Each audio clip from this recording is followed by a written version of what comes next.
Tonight we're going to talk to a man who's praised by some as the new civil rights leader of the 90s. Others say he's a fink and a con man. Now, is this simply an attempt by the white press to discredit a new generation of leadership in the black community? Let's find out. Tonight, Reverend Al Sharpton, hero or hypocrite? Join us.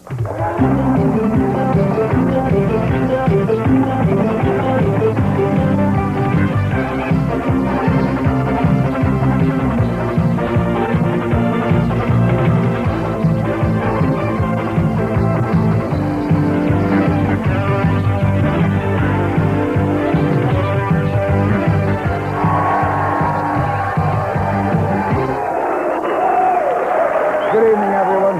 How you doing? To our audience at home, to our audience here in the studios, let me introduce you up close and personal to a man that probably has been more maligned and more praised than any civil rights leader since Martin Luther King. His name is Al Sharpton. He was born in 1954 in Brooklyn. At the age of 12, he worked for Congressman Adam Clayton Powell.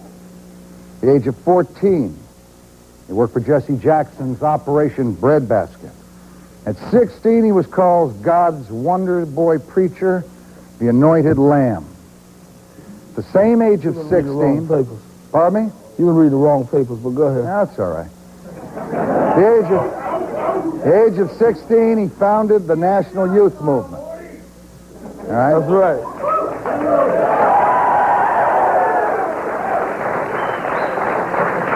1979, he set up a group called the Urban Leadership Conference. He's been very active in civil rights, community rights, and I want to go to home base to Al Sharpton to introduce him and ask him some questions. First, let me intro a tape for you folks at home and for our gang in the studio audience. Now, unless you've been in a coma for the last few weeks, here's a short clip of Reverend Al's idea of fun in New York City. Let's see that clip.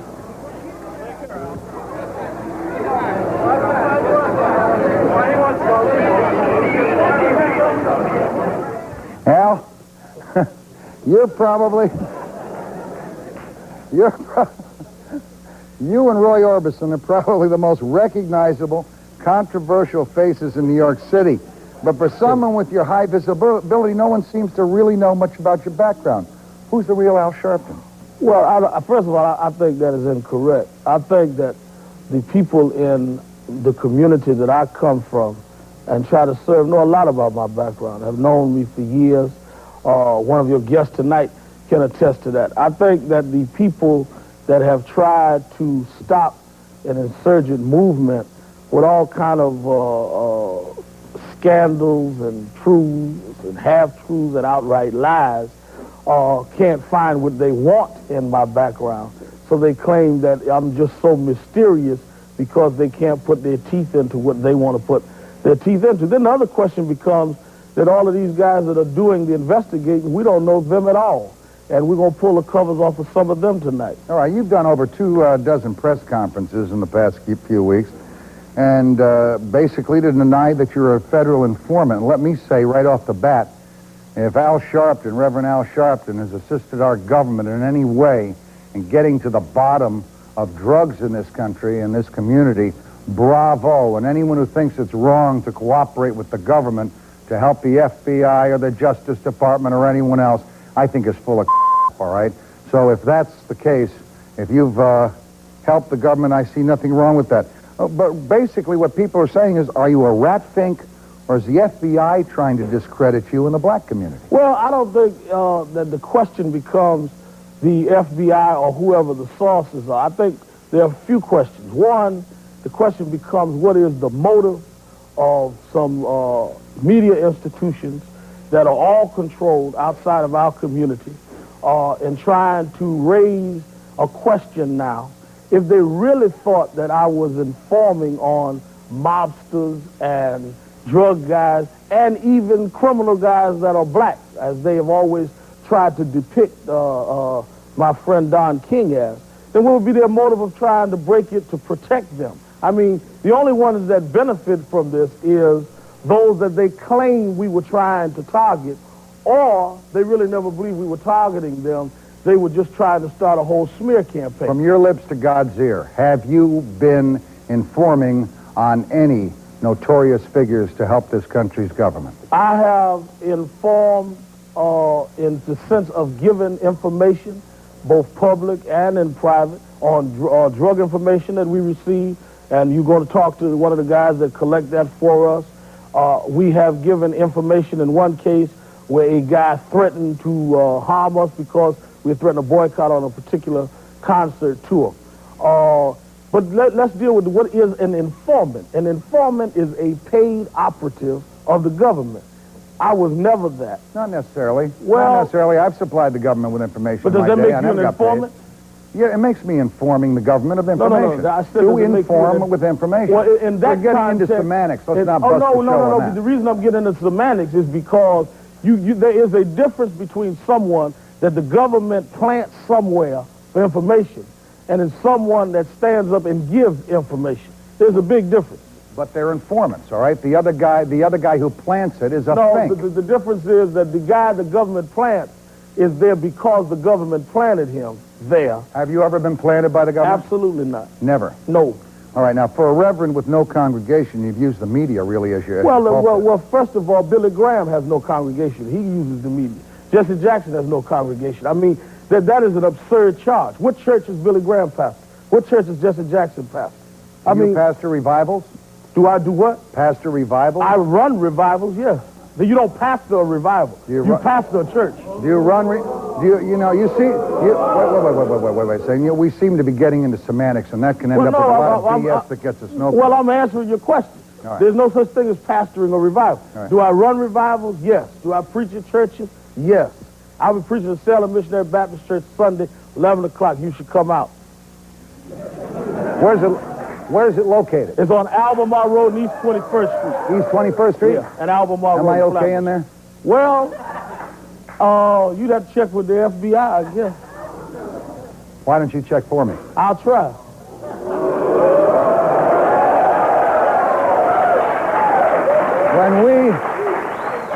When we come back, we'll meet Reverend Sharpton's chief accuser. Stand by.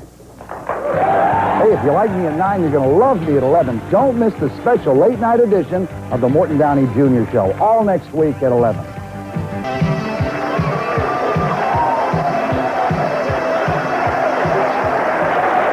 Welcome back, everybody. Again, joining us at home base, of course, the Reverend Al Sharpton. And joining us now at home base, Bill Bastone, who is a writer for the Village Voice and has been there for 4 years. He writes the Runnin' Scared column, I believe. Al, right before we go to Bill, let me ask you a yes or no answer, if it's possible to get a yes or no answer. Have you at any time ever assisted our government on getting information on the mob or organized crime? In the case of a mobster, yes. Okay, that's fair enough. Bill, question for you. Your cover story in the Village Voice recently painted a less than flattering portrait of Reverend Al Sharpton. You accuse him of conning everyone and really almost being a flim-flam man. What do you mean by that? Well, I think that Reverend Sharpton has been a phenomenon for the last 2 years, but if you look back in the history of his activity in Brooklyn dating back to the late 70s, it's been a decade where if you chart what he's been involved with and who he's been involved with, I don't think that he's the next great civil rights leader. Are they proven charges or are they allegations? Because I go back in my mind and remember back, and I happen to have been a great admirer of Mr. Hoover, but when you really study Hoover after his demise, we see what he did to Martin Luther King, and he made the guy out to be a child abuser, studied in Moscow, all kinds of that just had no ring of truth to it.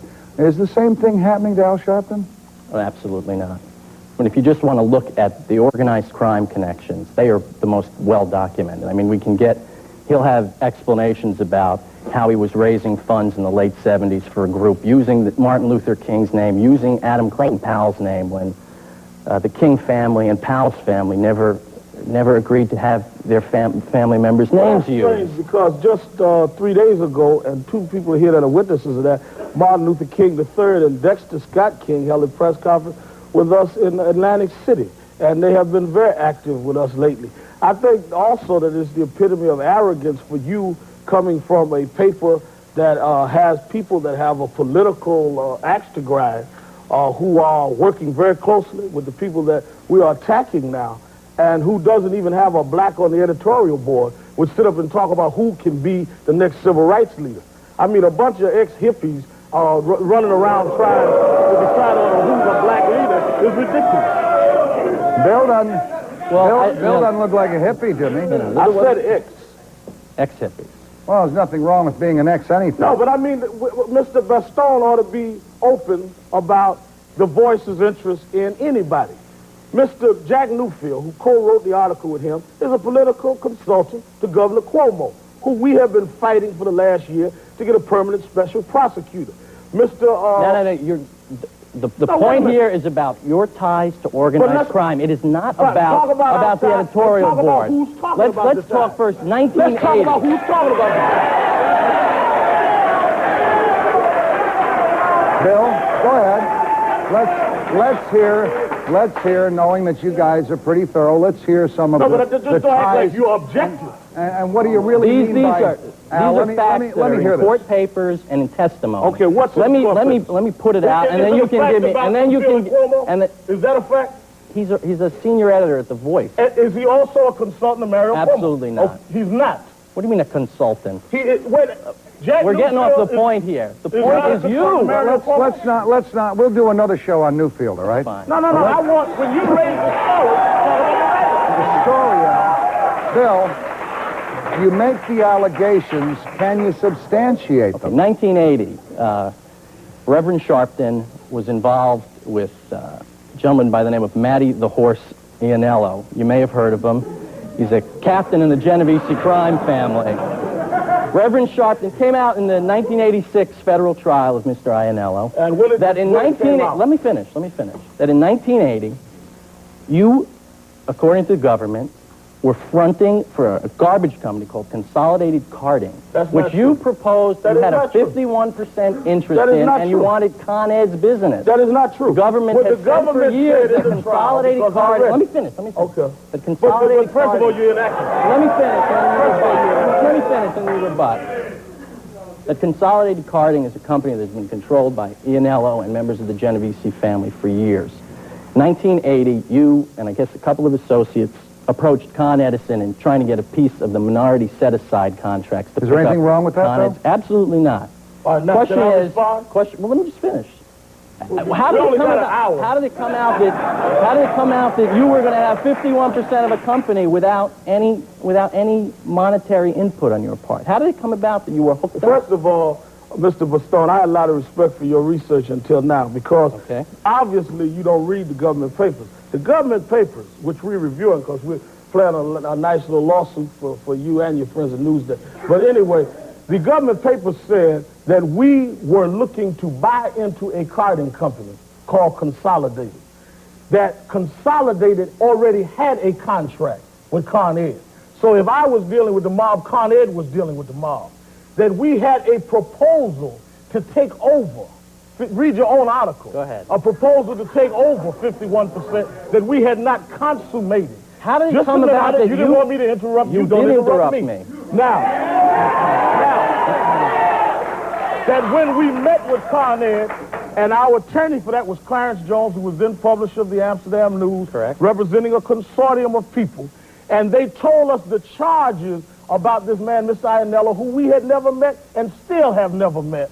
We withdrew. You knew who he was, though. How would I know of a man I never met? They raised him there. But let me. Sir, when you were at the Con Ed meeting, they brought up Ianello's involvement, and you said, that's no concern of ours. No, read your article. It's in the transcript. When they brought up at the Con Ed meeting that there were allegations about Matthew Ianello, I said, if we're going to control this company, I have no concern. When they said that we don't think they'll let you control it, that is when Mr. Jones investigated. But let me get all this clear for you, Mr. Baston, because we're not little nice kids playing games here. We later found out that Mr. Ianello is allegedly, who you say, Matty the Horse. I will put on the record, we were trying to get blacks in the carting business. I will meet with Matty the horse or Elsie the cow to try to put black people in business. And I don't care whether you like it or not. I have nothing against Fine, it. next Bill. Tell me how it came about that go you to- were hooked up with Ionello's company. I just explained it to you. Or just Bill, I know let's, that let's, you said let's- right. Can you hear? let's progress just a little bit.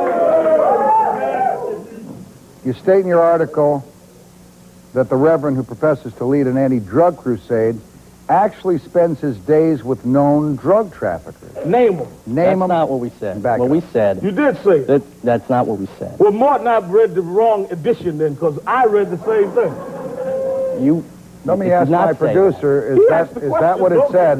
Is that what it said in the article? I don't want to put Bill on the spot and put words into his mouth that weren't said. That's It's what not, you well, said. it's not exactly correct. I'll tell you. Oh, no, it's not exactly correct. Let me talk. So they're not exactly drug traffickers. Here's the point. The point is that what you have made sure that tries to get glossed over is the fact that you were videotaped in 1983, and it was not the first time you were videotaped. You walked into that room. What you're saying is that you were entrapped.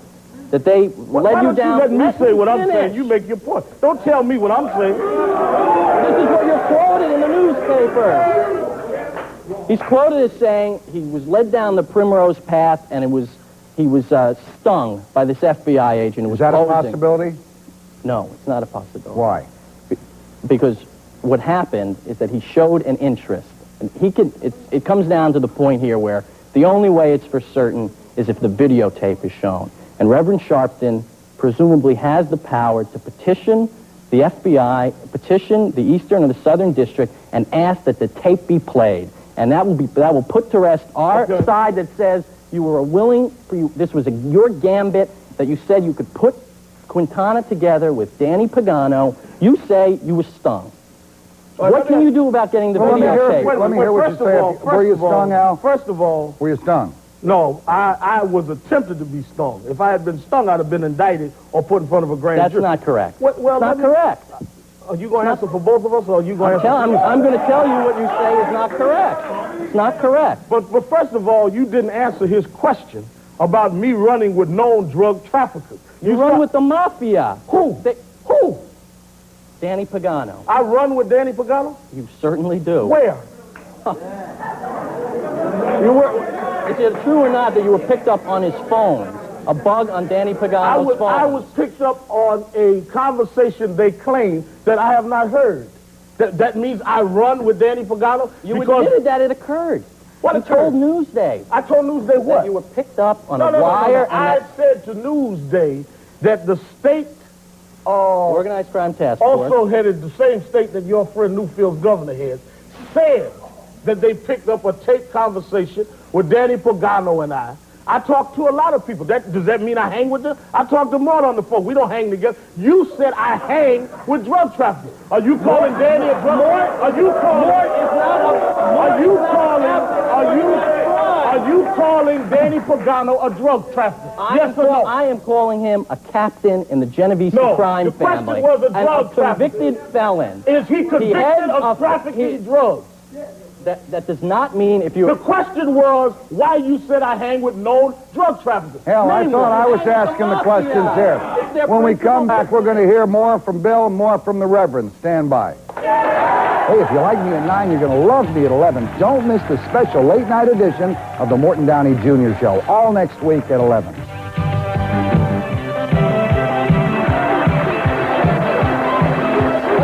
All right. There have been some voices in the audience tonight who have said, what the hell are they talking about? What is this all about? Simplify it for you folks one more time.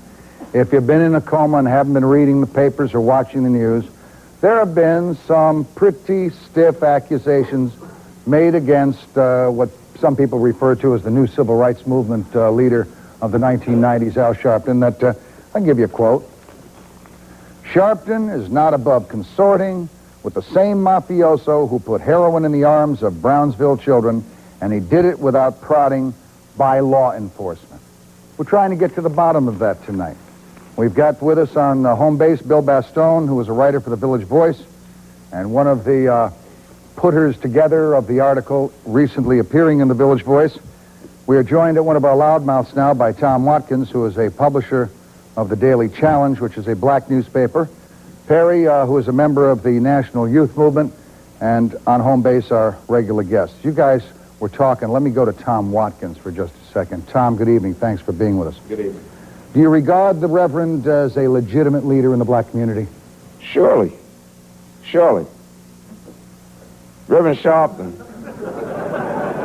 Let me explain. We're not talking about a Johnny-come-lately or someone that has just popped up in the black community. We're talking about Reverend Sharpton. And we're talking about a newspaper who has tried to use an issue to gain popularity in the black community, and it backfired. But it gave the black community an opportunity to stand behind one of its own, one who has been out there for 25 years, one who has supported causes for 25 years. Civil rights is gone. We're moved into that. We've got that pretty well in hand. We're moving towards political rights and economic rights. Sure. And we're talking about the economy here, economics, politics, voting together, buying together. That's what we're talking about. And we're standing up behind Al Sharpton because it's a deliberate attempt to diversify and disunite the black community. Well, you know, here's what always bothers me when we start attacking a guy, all right, whether he's black, white, or any other color. When we go back into their childhood and the things that they did as youths, you know, I'm no virgin myself, baby. I've been in the biggest gutters you've ever seen. But does a guy like Al Sharpton have to be Caesar's wife to be a leader in the black community, white community, or any other community? Leadership is assuming leadership. Mm-hmm. He's assumed it. Assuming leadership. Has he been accepted as a leader? Been accepted for what he's trying to do. All right, well, let's take a look at his National Youth Movement. I personally doubt if there's more than 30 members of the National Youth Movement. Perry, you're a member of the National Youth Movement. You ever been to any meetings with members of the National Youth Movement? Every meeting, Morton. How many folks turn up? Well, just like any other organization. Some few sometime, and a lot of times the whole room is full. Are they all members when they're there? Yeah, see, we run a community-based operation. We talk and deal with people in the community. Where do you get your money from? Where we get our money from? We work for it. How do you work for it? We work for it. We go out and we work. We bring the money in. Doing what? Fundraising? Yep, fundraising, concerts. We go out to concerts and stuff like that. You do concerts like the Michael Jackson tour? We work. How about the Michael Jackson tour? I've never worked the Michael Jackson tour.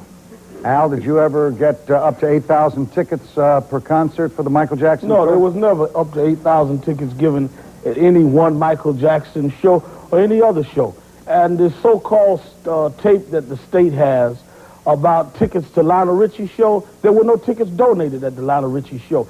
And if the state has a tape, just like he says I have the power to get the other videotape of the so-called drug situation, which I will do, the state ought to release this tape and prosecute me, or he needs to shut up about it, because this is a tape that's a year and a half old. Is there? Are you saying that you'll pursue the FBI? Let me ask you a question. Have you asked me? I will answer your question. Yeah, we are already pursuing it. We're already pursuing it. No, I answered. I'm not going to tell you how we're going to pursue a legal matter. I'll tell you why. Wait a minute. Just 1 minute. Just 1 minute. I answered one of your questions. I asked you to say something. And you let me in. Have you seen this videotape? Which videotape? The one that you referred to. There's been a number, Reverend Sharpton. Have you seen any of them? No. Then how can you say that I, on a tape, willingly did something that you yourself have not seen? Why don't you admit to people that you're going by sources? That's exactly correct. All right, now, if your sources have a political motive to distort something, that means that you're raising incorrect information. You yourself don't know what you're saying is true or not. Sir, is that true? I must tell you that the people who remember, the story broke in Newsday, and whoever leaked the story to Newsday may have had some sort of a political purpose in mind. They have. I'm asking you. But the point is, you can't attest to the accuracy of the tape or not firsthand. Of course not. But if but that's not what you're saying. That is not what you're saying. Let me tell you, Reverend Sharpton, if a reporter had to rely on seeing every fact firsthand, newspapers would not be published. But I don't think newspapers cannot be in every place at every time. I think that if newspapers can print articles with unnamed sources and accuse people of criminal activity, that just like the person ought to ask for the tape, the newspaper ought to say who gave them the source. Suppose if Have you ever spoken to a reporter and told him this is off the record, I don't want my name used with it? No, never. Did we ever have a conversation about a particular individual about a year ago you wanted to tell me some information about? That I never told you, because I know that with you it was not off the record. Was it going to be off the record? No. You want to play those games? Bill, with you? No, fuck that. But wait a minute. Let me get back to the point of the matter is this, whether the people agree with my political positions or not. If the tape, and when the tape is put out, and the tape does not show what you say, your source is protected. The only one that's not protected here is me. Your source doesn't have to walk around and say he's a liar.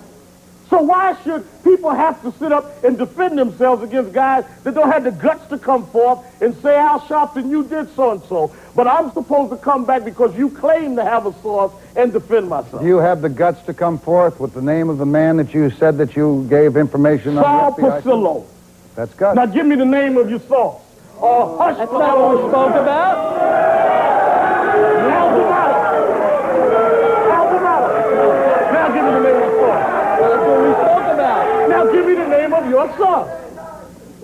Give me the name of your source. Aren't you afraid by giving? Aren't you afraid by giving information? I waited a long time for this. Give up your source. Aren't you afraid? Aren't you afraid? Give up your source. Aren't you afraid the mob One of is your left? press releases. That's a lie. My press releases told you a video joking, thing. you Oh, come on. Don't joke. Don't joke. When it comes down to you having to answer questions, you dance and prance. Perry, When you everybody want to else say answer something? you. Yeah, I want Perry, jump in here. You want Yes, to say yes, something? I want to say something. Mr. Bastone, do you know who I am? Harry McKinnon, sir. That's right. When did you find out my name? A few days ago. A few days ago. Now, you say Reverend Sharpton's running with drug pushers and stuff. You spoke of Brownsville. Let me ask you something, Mr. Bastone. Do you know what I do for a living? Tell me, sir. What do you do for a Do living? you know? Obviously, I You don't, know about sir. tapes. You tell me. You know? You tell me. What I'm do you the do? guy that Reverend Sharpton is running with. I'm the guy that got all the drug information. It's me. And you want to know something, Mr. Bastone? Certainly. You know what our community is tired of? Because I live in the community. You don't. You just write lies about it. I'm out in the streets every day. Okay. And I want to tell you You something involved in drugs, Perry? That's right. I find them. I get the information up. And it's me. I'm here with my name and my face on TV. I'm the guy that coordinates those You ever sell 'em? investigations. What's that? Do you ever sell them? Nope. I just find them. Okay. How Sir, do you find them? Sir? How do you find them? How do you find them? I'm a professional investigator. I have a police background. I'm an ex-captain in Special Forces, 4 tours in Vietnam, Mr. Bastone, and I live in that same Brownsville, Bedford-Stuyvesant. So Are I'm you an there every employee day. of No, the wait, let me National finish. Youth Let me Movement? finish. Don't And interview. one thing in our community we dislike is a white paper. Well, you don't even have nobody from Brownsville, Bedford-Stuyvesant on your editorial board. How do you get your information about what's going on in my neighborhood? But in You don't come in fairness, there. Perry, in fairness to this, what you say is a white paper, remember, they have always been known as a great liberal moving That's force. not true. Trying to pick Are our they, leader. liberal, Morton, are let me they tell after you, you wait, guys? no, Are they no. after you guys No, wait a because minute, wait a maybe? minute, no. Shush, listen. Wait, no, that's not true. Listen. Are they after you guys maybe because the new black leadership in this country is becoming more conservative? No, they are after anybody that them and the beatniks on the editorial board can't control. They have attacked Vernon Mason. They have attacked Sonny Carson. They have attacked Alton Maddox. They have attacked every leader that they can't pick up the phone and say jump, and he calls them back from midair. Were they The only wrong? newspaper who endorsed Vernon Mason for district And attorney. turn around and attack them when the new leadership started. I do not recall you being active in that campaign. Well, the all Village you have to Voice do was is a call hell of a Vernon lot Mason. more active Well, let than me- All you you have to do were. is call Vernon Mason. All right, Al, Reverend. And your endorsement. Reverend. Bill, Reverend. In 1978, did you register in 2 districts to run for an office? No. Never did? I was registered in a district. I moved and registered in another district. Morton. Let me hear this part. It should be noted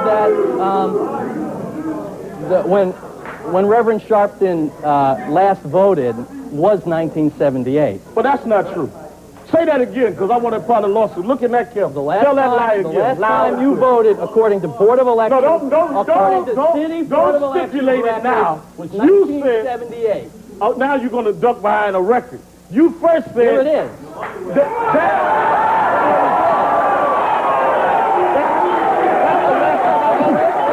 That's the last time I voted.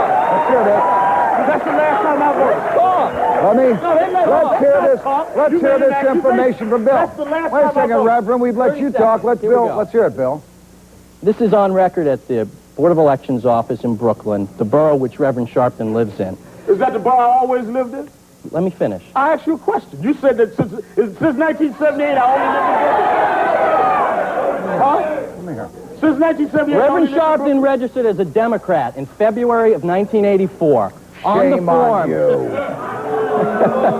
On the form, it asks, in what year did you last vote in an election in this state? And in 1984, in his hand, Al Sharpton wrote 1978. Well, so from let me finish. Let me finish. Let me finish. Let me finish. That is not what you said. Let me finish.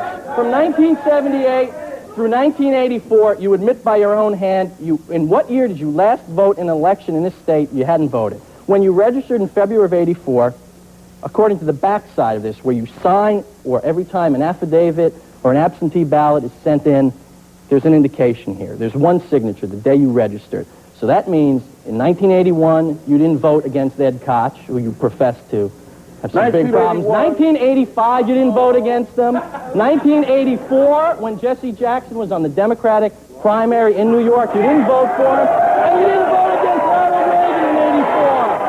Here it is. Look at it. Let's hear from Al. Let's hear from Al. According, first of all, you said I had not voted since 1978. This is 1988. You show us a document signed in 84 that says I did not vote in the state of New York. Where did you vote? I voted in Georgia, where I was living in 1980 and 81. Do you have a voter card? I now live back in New York. But all your press releases say you're a lifelong Oh, wait a minute. No. resident. You made a statement. What press release said that? What press release said that? Not press release, your biography. All right, let's come back to these gentlemen, all right? Let's come back to these gentlemen. We're going to take a break, and we'll hear more about the National Youth Movement.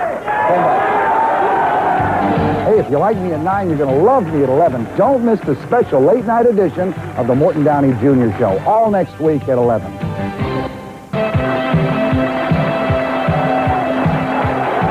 Okay. Let's see if we can cut through some of the semantical bull and get to the bottom line here on some things. Perry, you wanted to add some points here. I want to hear about the National Youth Movement, all right? I believe that it's a front organization that really does nothing. Where do you get your money from? Okay, first of all, it's not a front organization. We are active members. Now, our active membership... How many active members do you have? Active membership. How many active membership? Active membership. It's an active membership. How many people in that active membership? No, Perry would know. Right now, we got active. We got a long roll of just members, who are not active all the time. 3,000? Wait a second. Let Perry answer. 3,000, Perry? Thank you. Not 3,000. 300? No, we're talking about 350 people. 350 yeah, people? I meet with, I'm part of the leadership. That's an organization that's been in business, Al, since when? 1970, 1972? It was originally incorporated in 71 when I was 16. We picked it back up and became active again around 1983 when I came back off the road. And so it's been active now for, this would be the 5th year. It's been reactivated. This would be the 5th year. It's never accounted with the state attorney general's office. And these have a lot of organizations. Well, we're talking about your organization. We're talking about the National Youth Movement. We concede that we have not filed the papers with the attorney general's office, and we are... Why haven't you? We have not filed them, A, because we never started raising money again until 2 years ago. There was nothing to file, and we're presently negotiating our filing with them now. Mr. Maddox and Paula Gelman spoke just 2 days ago. We're working that matter out. That we openly admit. But to say that we haven't voted because he can't find out we voted and that we're running with heroin dealers that he can't name, all of that's absurd. The real issue here is that they have not been able to substantiate anything. They talk about a tape they haven't seen. They talk about sources they won't name, yet they will name mobsters, people that they say are killers. So obviously they want to take more liberty with my life than they will with their sources, which shows that they have a political motive, but it's not going to work because we will never back down and let you guys dictate what's going to happen in our community. Have you ever been compromised? Have you ever been compromised by any federal or government or state source because of your own dealings with narcotics? I have never had a dealings with narcotics. I have never been compromised, and I challenge him and anybody else to establish that. But I also, in fairness, raised the same question, is the fact that Newfield has a relationship with the governor, the fact that one of their investigative writers was on the payroll of the man he talks about I was going to run against in 78. Does that compromise their objectivity in looking at Al Sharpton? Barry? Mr. Bastone. Yes. I'll say this now, and I'll challenge you to this. Meet me in Bedford-Stuyvesant. Let you walk with me, just a minute, like a man. Drug dealers, and I want to know if you will print it, where the drug houses are, in your little village voice. I'll go. Can I go with him? Barry, can I go with him? Yes. I'll go with you. Three of Bill. us. You have a car? Huh? You have a car? Where you waiting on Let's the car? walk it. Let's go. Let's walk it. Will you put the address? Will you put the address at the audience? No, will you print the address? Will you print the address? If he won't print the addresses, I'll give the addresses on national television. All right, good. That means now that you and he will help us. This is how you help the black community, not trying to pick their leaders. You come with me. you agree to that? It's not a Let's go. question about picking leaders. But It's not a you've always question tried of to pick left. them. It's not a question of right. It's about the politics of question of deception. control. Listen, It's a question of It's not control. Politics around here. Sir, let me tell you something. First of all, you don't have the right. Who the leader is. And you're going to decide. We are going to You're help gonna people. decide. Help people tell no, who you You're are. helping by unnamed sources, quoting videos that you haven't seen. Mr. Bastone, do you deny? Quoting deny court that transcripts, one of stuff in your the Attorney one of General's your office. mentors- This is not stuff that's been grabbed out of the air. Sir, we've asked you to substantiate one. You haven't been able to name one source. You haven't been able to say you've seen one That tape. is- What are you talking about? That is a What are you paper talking thin about? disguise to hide What behind. paper thin disguise? If you're dealing with Let evidence, the audience David decide in his if office it's a doing paper that. thin disguise because they're going to be the people who talk about this next. Stand by. Don't miss the special late night edition of the Morton Downey Jr. Show, all next week at 11.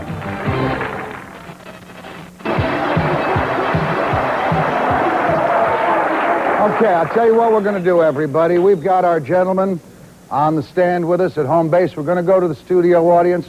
Because this guy's big and he looks tough, I'm not going to you first. I'm going to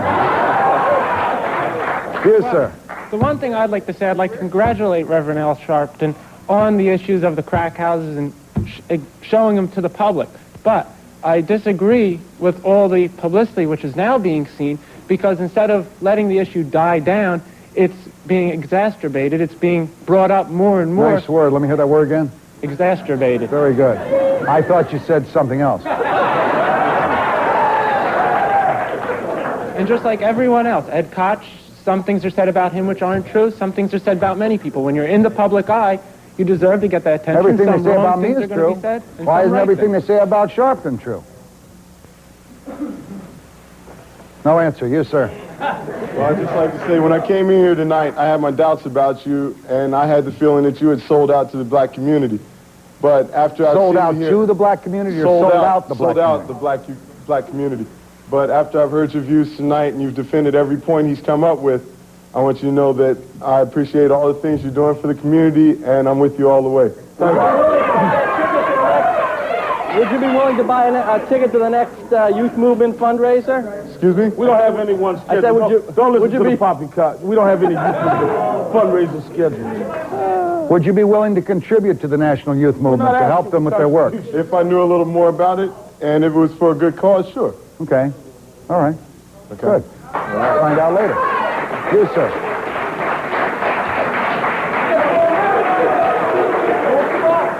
Come here. We don't know nothing about this guy except for that he gets up here, he's a liar, and all he does is dodge every question that everybody asks start answering the questions and get off the Ask rail. one you want. Well, wait a second. He says to ask him a question. Ask What one. are you talking about? You know, do you know what? Ask one. You know what an informant is? An informant is a person who is a rat to protect himself after he has got caught with his finger in the socket. All right. You get it? Where was my finger caught in the socket? All right. Where was my finger caught in the You got socket? your finger in All the right. socket. Did he That's have why. his finger in the socket? Sure. How do you know? Again, Back it up. Listen, I can't back. No, But see, but boy, we're not not the- everybody could be wrong. Not everybody could be wrong. Who is about everybody? This guy. It's in every paper, every day, every newscast. This is the only guy who gets locked up and he's out of jail in 5 minutes. If I ever got locked up, I'd be in jail forever. You agree with him? Understand that guy.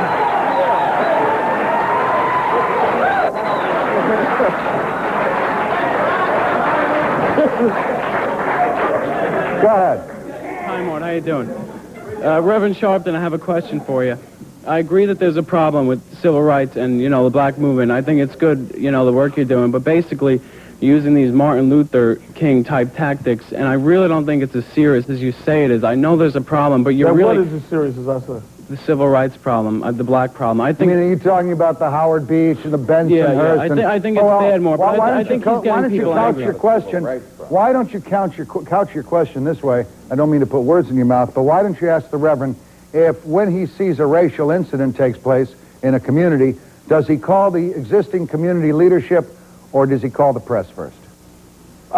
First of all, how do we know about an existing problem in the community? In Howard Beach, we were called by the family of the people that were victimized there. In Bensonhurst, we were called by the boys that were beaten up there, their attorney, Vernon Mason.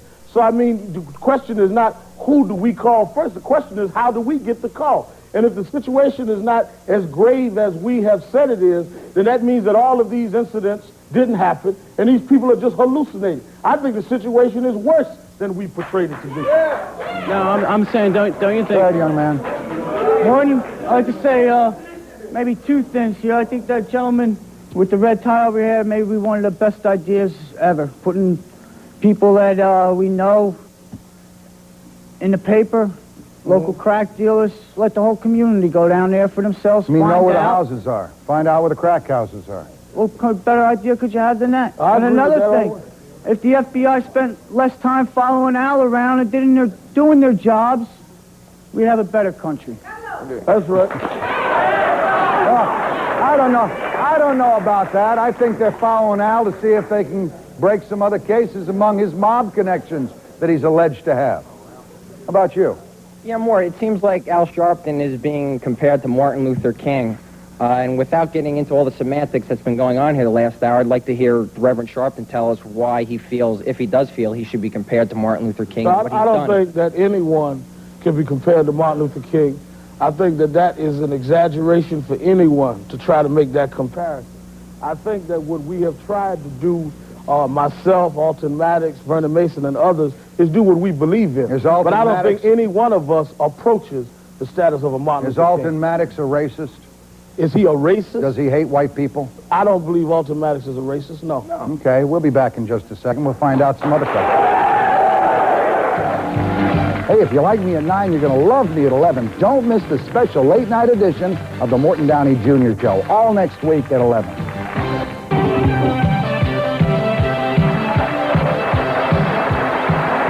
Maybe we'll get some quick points in here fast. Let's I'd just go. like to make one point. The major problem, one big problem that I see here is that white people don't get to read black newspapers. When the brother up there made a statement about all the newspapers, he just has not been exposed to the black press. Okay. If you had, you would not have made that statement. Let's go to the white press, supposedly. Supposedly. Well, I think that Reverend Sharpton, as he usually does, whether it's on the radio or in television, tries to make the point of the hour or the half hour or the 30 seconds the other person. He tried to make the point, the voice sources, but he doesn't want to talk about himself. He doesn't want to talk about the national youth movement. He wants to talk about the other guy, deflect it. Your turn The now. fact of the matter is Your turn it now. Your turn now. I think that Mr. Bastone has been given an hour. He could not come up with one source. He couldn't back one point. So my parting shot to Bill is, It was a nice try. It backfired, and we're still going to continue. All right, my friends, let me tell you. In America, we kind of believe in freedom of the press, white, black, any other color. And that, of course, all Americans are innocent until proven guilty. Tonight, we've heard both sides. Do we have all the facts yet? I don't think so. Is Al Sharpton a hero or a hypocrite? You, the American people, are the jury. And this juror casts his vote as... I think the man's innocent until proven guilty. Good night, everyone.